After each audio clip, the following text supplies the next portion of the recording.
Welcome to the Oxford Clay Pottery Podcast. I'm Catherine Tomlinson and I started an eco conscious pottery company called Oxford Clay. Now, Oxford Clay, I don't just make pottery, I also make books and courses for other potters who want to be more environmentally friendly in their pottery making. And that's what this podcast is all about. And I can't wait to get started. Let's go.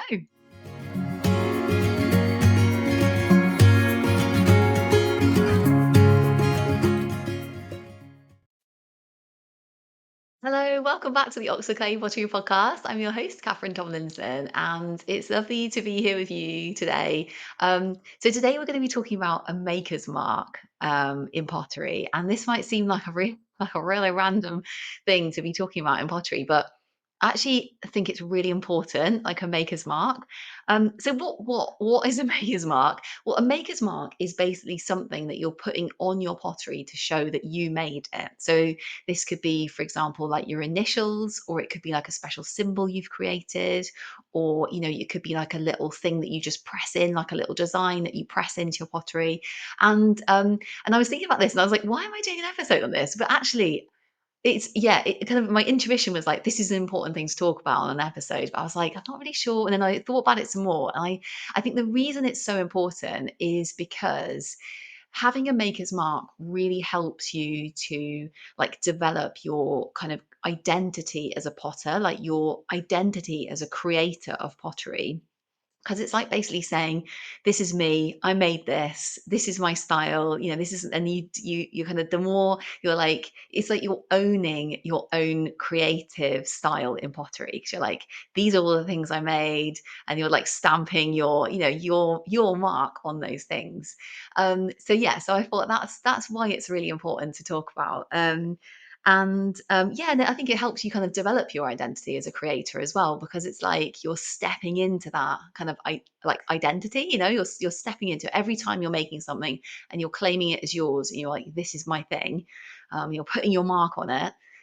Yeah, it really helps you to kind of like just develop as a creator, pottery. So oh yeah, and another practical reason. So this is why I started like doing a maker's mark, was just because I went to a pottery evening class, and they had to make sure that everyone knew whose pot was whose. And what is so weird is that like there's something mystical that happens in the kind of glaze firing, where you're like, you can identify your pot, you're like, yeah, that's my pot, and then you glaze it, and then something really mystical happens in this glaze firing where when it comes out, you're like, oh, and I can't see my pot on the shelf. And then you like turn a pot over and it's yours. It's really weird. It's just like, how is that my pot? It's really strange. So that's why a maker's mark is really, really important, because it really helps you to be like, to identify your work as well. Okay, so on this episode, I thought we could talk about like just some different ways that you can do a maker's mark. Yeah, and then you can pick your favorite.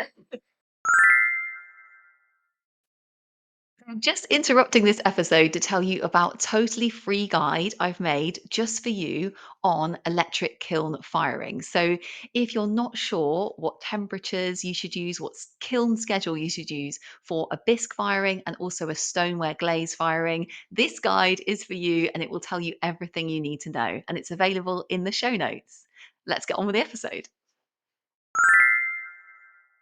So the first thing, which is just, this is what I used to do in evening classes, and that's the kind of simplest way of doing it, is basically just to scratch some kind of thing into the base of your pot. So I used to do my initials initially, just used to do like KT, and then what I started doing was I kind of made a symbol out of my initials, which was like kind of got rid of some of the bits of the initials, and then just made like one maker's mark which had like kind of my initials in it. So it was like a kind of, I guess it turned into a symbol. So I was just like, that's my symbol. And that was just because I just thought it was like quite cool to have a symbol rather than like just my initials. So don't know. Um, so yeah, so you can just scratch that into your pot. Like you can use, I think I used to just mainly use like a pencil, just to turn the pot over. I used to do it at the leather hard stage when after I turned the pot. So like if I'd made something on the wheel, I would just turn it over after I turned it. And I just put it in that, the bit like where the foot is, I just put it in like in that middle bit of the pot on the base.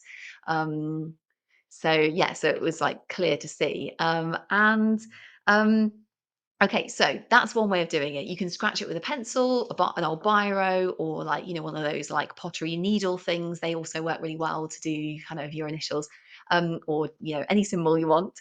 Okay, another way of doing a maker's mark is to paint with oxides.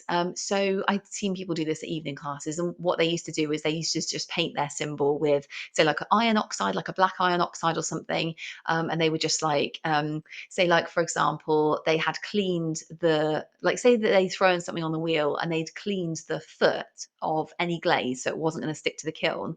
Again, they would be putting their initials on that base bit, which was like kind of not part of the foot, if you know what I mean. It's part of the base of the pot, but it's like the foot is completely clean of glaze, and it would be like kind of on the base of the pot, up like inside the foot kind of thing. I hope that makes sense.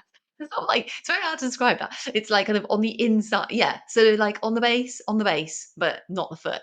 Kind of on the inside of the foot. They would just like paint, say it would be a glaze surface, because that glaze is not going to touch the kiln shell. They would just like paint a little initials with their with an oxide.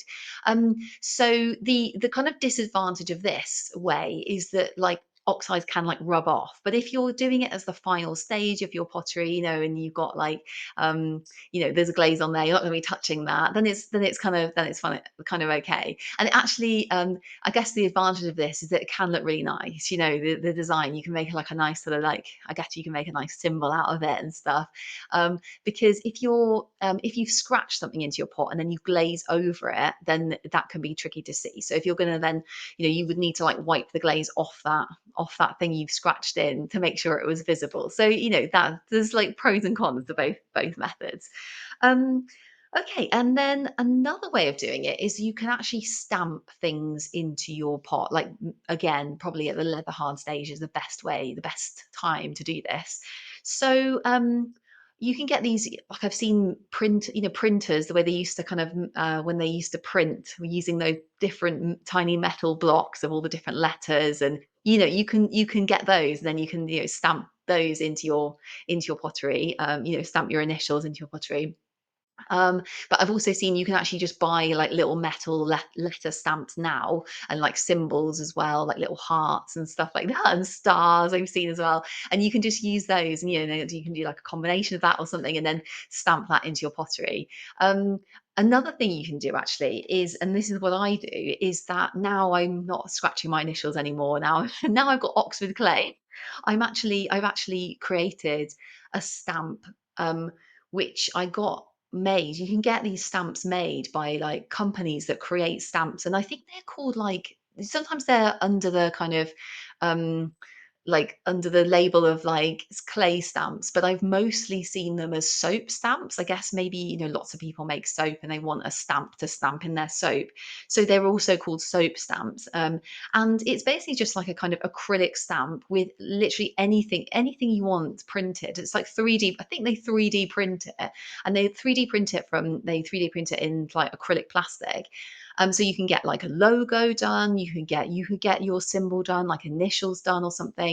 Um, or I just got like Oxford clay. So I just got Oxford clay as words, and then it's like an acrylic stamp, and that's what I stamp into all the bases of all the pottery I make.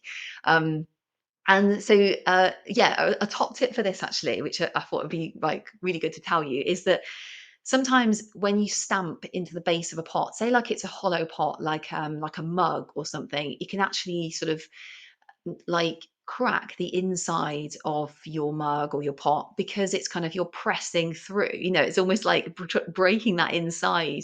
So what I do is I basically support the inside of my pottery with either a jar. I've got a jar which I just put some cork on top, and that kind of makes a nice soft inside. So that's what I do with the pots that I make, which are kind of like little dishes. I just put them on top of the jar, and then I can stamp, like upside down on top of the jar, and then I stamp the Oxford clay on the base, like, and then it's kind of supported so it doesn't like break the pot. But for the like for the mugs, I've got mugs which have like a really really tiny base, and so I basically have just like got a bottle which I put a little bit of like kitchen paper on top, and then I just put a hairband over just to keep the kitchen paper on top. And then like I basically put the mug upside down on top of the bottle, and then I stamp in the base, and that just really helps to support it all, so that you don't get cracking, like you don't crack through your pot. Because that's really annoying when that happens. You're like, because it's usually at the very almost the very final stage. You know, you've made your pot, like you're just gonna do your maker's mark, and then you're like, and now I've cracked my pot. Great. So yeah, so that's a really good top tip, and that's just through me like cracking loads of pots and messing it up, and then having to like reclaim them when they're like done, basically, and before firing. Um, so Maker's Marks, that was like all the ways that I've seen and experienced to make Maker's Marks. And like I said, it's really great to have your own Maker's Mark. And yeah, once I just kind of like done my initials, like I said, I sort of created this symbol, and that was really fun to do. It was really nice to have like a sort of, it's like another thing that you can create, if you know what I mean, in your pottery. It's like, you can kind of create your unique symbol. And when you're a famous potter, people will look back on your early work, and they'll be like, wow, that's an early work of this person. So it's really, really important to like be marking all your pottery, and then like owning your real, like, your creative journey, your journey as a creator in pottery. Yeah, your creative identity as a potter is brilliant. It really, yeah, having a maker's mark is a really good good thing to do. So yeah, oh, it's been so nice talking to you about having a maker's mark, and wishing you very happy potting and marking all your pottery. Yeah, looking forward to seeing you on the next episode. And until then, yeah, wishing you very happy potting, and I'll see you soon. Goodbye. Thank you so much for joining me on that episode. And if you want to find out more about eco friendly pottery, head over to the Octoclay website, which is www.oxfordclay.co.uk. Can't wait to see you there.